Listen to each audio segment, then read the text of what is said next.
¿Sabías que desde hace décadas se ha estado evaluando la opción de inyectar CO2 en el subsuelo marino como medida de mitigación del cambio climático? Pues si quieres saber más sobre estas técnicas, los posibles riesgos asociados y en qué lugares del mundo ya se están llevando a cabo, siéntate, ponte tus caracolas y disfruta.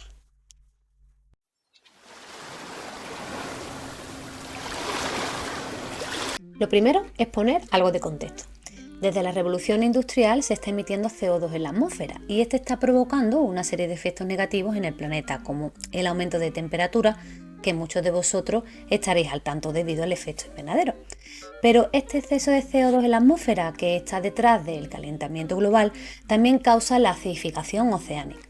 El CO2 de la atmósfera, que está en un equilibrio perfecto con el océano, donde el CO2 se disuelve en el agua de mar y una vez disuelto, este se transforma por medio de procesos químicos y biológicos, pues hace que el pH se mantenga bajo control. Sin embargo, cuando hay un exceso loco de CO2 constante, básicamente lo que está ocurriendo hoy día, pues es que este equilibrio se rompe y el océano no es capaz de mantener este pH bajo control y el agua de mar se acidifica. Esta acidificación afecta directamente a los organismos calcificadores, corales y comunidades bentónicas y a estadios larvarios de muchos organismos que son fundamentales en las cadenas tróficas y por tanto afectando en última instancia a nosotros mismos. Si te interesa este tema de la acidificación oceánica y quieres aprender más, os dejo el link de la entrevista que le hice a la doctora Aurora Ricard, donde hablamos de esto más en profundidad y el papel que tienen los bosques de algas para reducir esta acidificación de manera local. El caso es que, debido al problema que conlleva el exceso de CO2 en la atmósfera, reducir las emisiones no es una opción.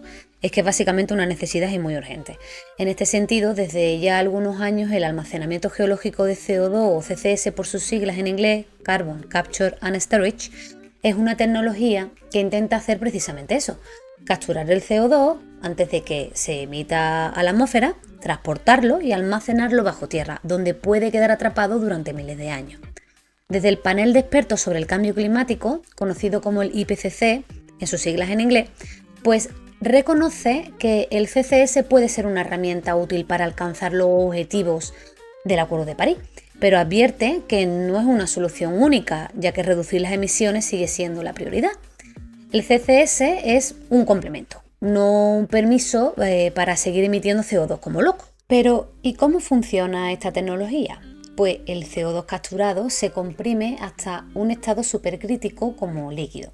Luego se inyecta a más de 1000 metros de profundidad en formaciones geológicamente estables que son impermeables, que son las llamadas rocas sello.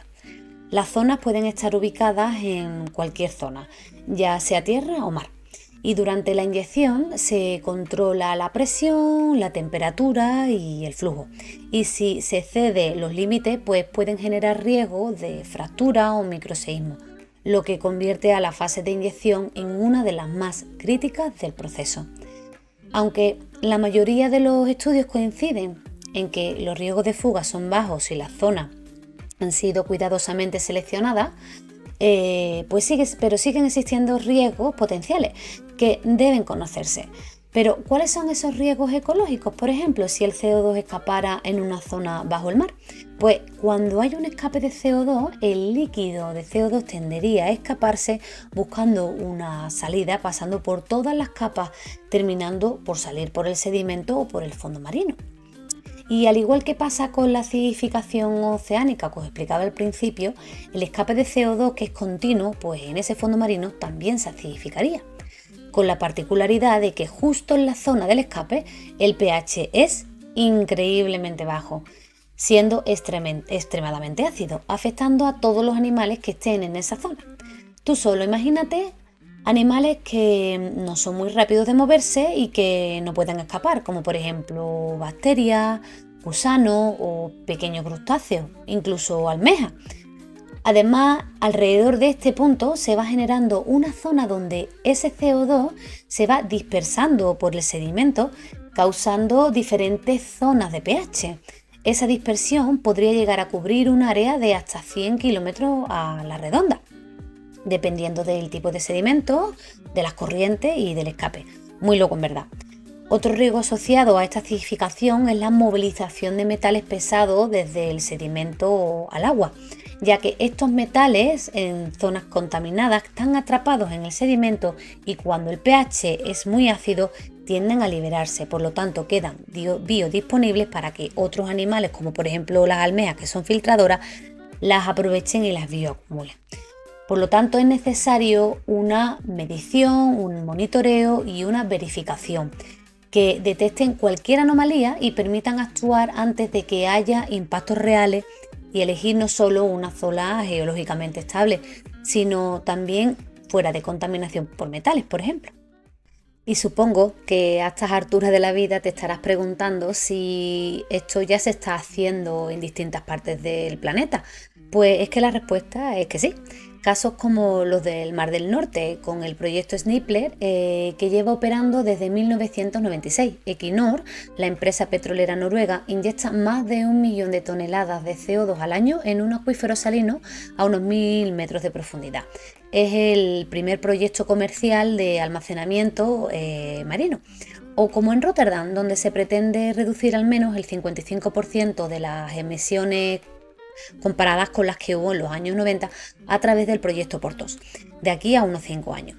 Este conectará industrias portuarias para almacenar 2,5 millones de toneladas al año en antiguos yacimientos bajo el Mar del Norte. El East Coast Cluster en el Reino Unido están en la última fase para poder implementar esta tecnología, la cual prevé inyectar CO2 a más de unos 1000 metros de profundidad también en el fondo marino, alcanzando hasta 4 millones de toneladas en el 2035. Estos proyectos demuestran que el almacenamiento geológico de CO2 ya no es una idea del futuro, sino una realidad tecnológica y en expansión. Pero, ¿qué ocurre en España? ¿Qué situación tenemos? Pues resulta que en el 2011 se propusieron 11 lugares potenciales para almacenamiento geológico, según el proyecto Alge CO2 del ICME. Aunque el potencial es alto, aún no hay proyectos industriales operativos. Por ahora se han realizado estudios geológicos y se avanza con proyectos científicos para evaluar la seguridad y la capacidad de las plataformas continentales. En cuanto a la legislación, pues aún falta un marco claro para la responsabilidad a largo plazo y el monitoreo. Pero ¿y por qué seguir estudiando los riesgos? Porque básicamente bajo no significa nulo y las fugas son poco probables, pero los impactos potenciales, aunque localizados, también hay que decirlo, pueden ser significativos. Además, los proyectos de CCS necesitan aceptación social y eso solo se logra con transparencia, monitoreo y comunicación. En resumidas cuentas, el CCS puede ayudar a frenar el cambio climático, pero no sustituye la reducción de las emisiones y su éxito depende del conocimiento geológico, del uso de la ingeniería y de la vigilancia ambiental. Y hasta aquí el vídeo de hoy. Si te apasionan la ciencia en general y las ciencias marinas en particular, dale a me gusta, suscríbete para no perderte nada más de este contenido si te parece interesante y cuéntame en los comentarios si crees que el almacenamiento de CO2 es parte del futuro o es simplemente un parche.